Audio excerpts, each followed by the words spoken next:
পান বিক্রেতা কি কখনো সাহিত্যিক হতে পারে?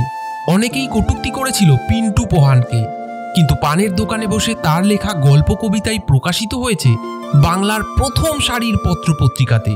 বেহালার পিন্টু বাবুর সাহিত্যিক হয়ে ওঠার গল্প শুনলে অবাক হবেন। ডাক্তার হব, ইঞ্জিনিয়ার হব, এই হব ওই হব ভাবতে পারিনি, কারণ বাস্তব পরিস্থিতিটা জানতাম।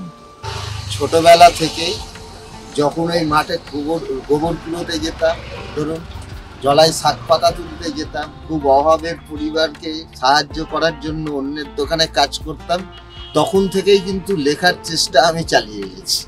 পূর্ণিমার চাঁদ যেন ঝলসানো রুটি ছিল পিন্টুর কাছে, তবুও ছোটবেলায় খিদের জ্বালা ভোলাতে নিজেকে গল্পের বইয়ের মধ্যে ডুবিয়ে রাখতেন তিনি।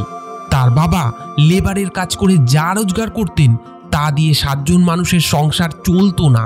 তাই উচ্চ মাধ্যমিক পাশ করার পর পরিবারের দুবেলা দুমুঠো ভাতের নিরাপত্তা নিশ্চিত করতে এই পানের দোকান দিয়েছিলেন 1998 সালে। এখানে বসেই পড়াশোনা করে মাস্টার্স করেছেন তিনি।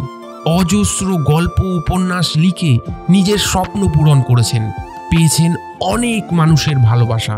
ভবিষ্যতেও এই পানের দোকানে বসেই সাহিত্য চর্চা করে যাবেন। তার সাহিত্যকর্ম সম্বন্ধে আরও জানতে এই নাম্বারে তাকে ফোন করতে পারেন।